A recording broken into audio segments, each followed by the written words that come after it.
Hello everyone, Bearded Brother Matt here, and I'm back again with yet another Trade Dissection. This one's a pretty good one. It's going to be the first ever NFL dissection that I've done, and it's going to prove the old adage that if you give up the best player to trade, you're probably going to lose that trade. Certainly seems to be the case in this week's episode, as the seller gave up a 2-time Super Bowl champion, 9-time Pro Bowler, an MVP, a Super Bowl MVP, and Hall of Famer. So that right there should tell you how this is going to play out. Well, the devil is in the details, and quite honestly, the seller did better than anyone could have expected after doing a pretty bad job and botching it up. So, let me quit teasing you and give you all what you're here for. This is the John Elway Trade Dissection.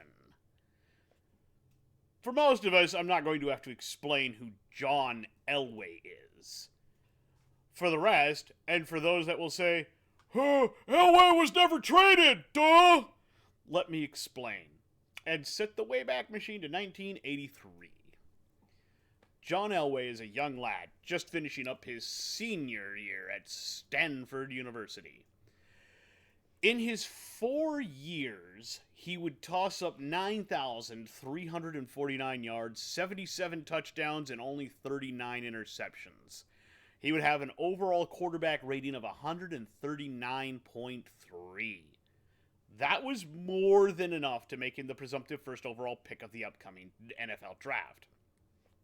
Now, he was never able to lead them to a bowl game, and in the final chance he had, it was spoiled by the most unbelievable play in college football history, period.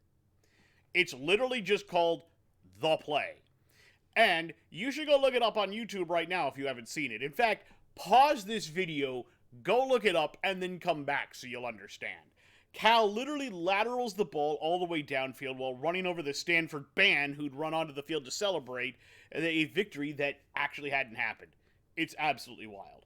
To this day, Stanford fans will still swear that one of the laterals wasn't legal, and that Cal fans will still defend it. I encourage you to go watch it, obviously. Now that I've established Elway, let's talk about that 1983 draft. See, in 1983, the team that held the first overall pick was the Baltimore Colts. Wait, the Colts were in Baltimore? Yes, pay attention. They were owned by Robert Irsay. He's the father to the current owner, Jim, and coached by a man named Frank Kush.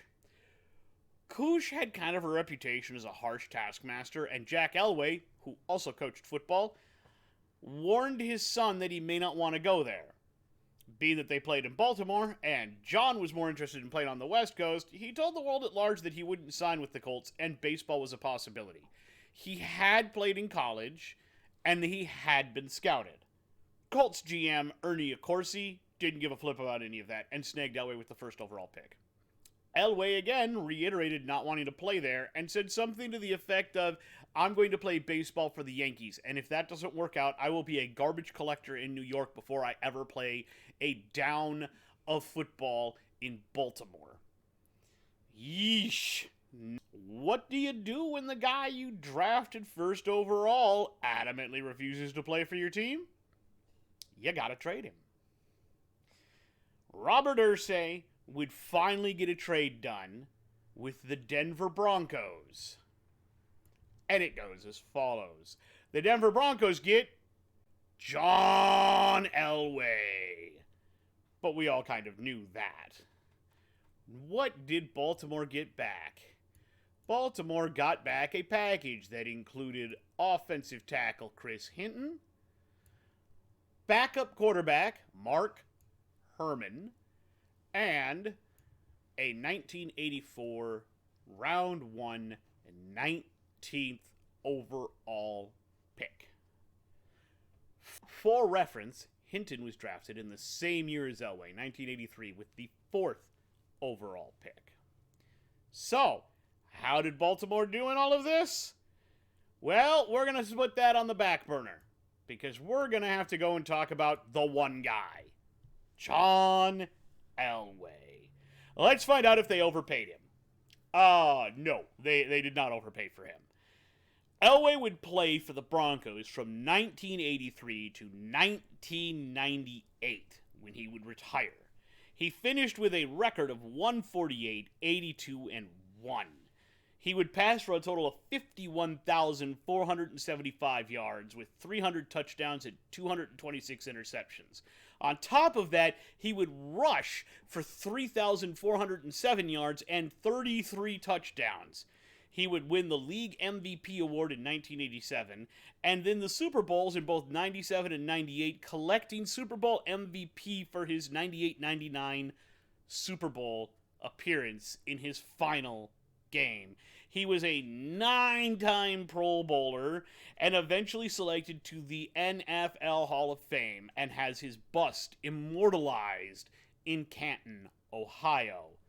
Folks, that is a career.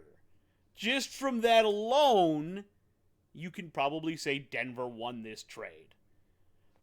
But for fairness, we kind of got to talk about and dissect what the Colts did. Well, first off, after the 1983 season, they left Baltimore for Indianapolis. There are still people in Baltimore today that are salty about the way this went down.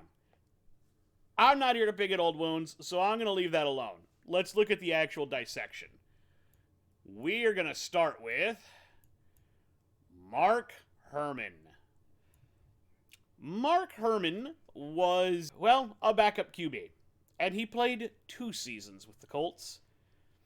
After the 1984 season, they traded him to the San Diego Chargers.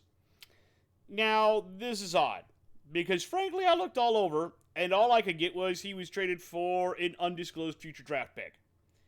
To me, that sounds like the NFL's version of the NHL's future considerations, and as we all know, those are usually nothing, so that's what I'm going to assume this wound up being, an undisclosed future non-draft pick. It happens. Now, let's talk about this 1984 pick. That turned into Ron Solt. Ron Solt was a very good guard for quite some period of time. However, he didn't quite progress in Baltimore, Indianapolis mostly at this point, I would assume. And he did have kind of a bit of an attitude issue. So they up and traded him to Philadelphia. What did they get back? A 1989 first round pick, 22nd overall, and a 1989 fourth round pick, 99th overall. So the fourth round pick, that wasn't anything too terribly special. That turned into Pat Tomberlin. Meh. The first rounder, though, they had a good eye for talent. That turned into Andre Rison. The Bad Moon Rison. Also Spider-Man later in his career when he decided to not be such a bad boy. He had a great career and was a hell of a wide receiver for a whole lot of years. One of them was with the Colts. This is where we're going to go back to Chris Hinton. Chris Hinton was an offensive tackle. In fact, for being the dude that was traded for Elway, he lived up to his building. He was first team All-Pro in 1987 and again in 93. He was a Pro Bowler in 83, 85, 86, 87, 88, and 89, then again in 91. So yeah, I'd say that worked out fairly well for them. However, Indy saw a pick that they really wanted. It was the first overall pick. And they saw a chance to get a quarterback to replace the guy they lost out on. So they sent their best offensive tackle and lineman along with Andre Rison, a 1990 round 5 pick, and a 1991 first rounder to Atlanta to get the first overall selection in 1990. And with that pick, they would make up for losing out on Elway. It's a great pick, a guy that would be with them for years. I'm talking about Jeff George. Wah, wah, wah. Look, in George's 4 seasons in Indy, he passed for 9,551 yards, 41 touchdowns, 46 interceptions. Not so great, especially not when you're the first overall pick.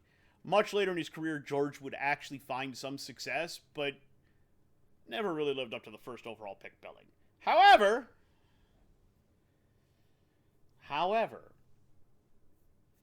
Atlanta figured they could fix him. After all, he had been a first overall pick, so they traded for him. They would have gotten him several years earlier, but now they wanted him back.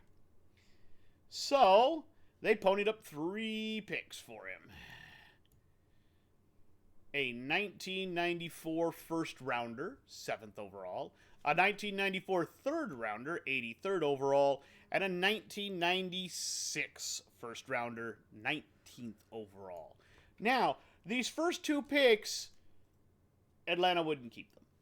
In fact, they packaged them together, sending them to LA for the 5th overall pick that they would use on linebacker Trev Alberts.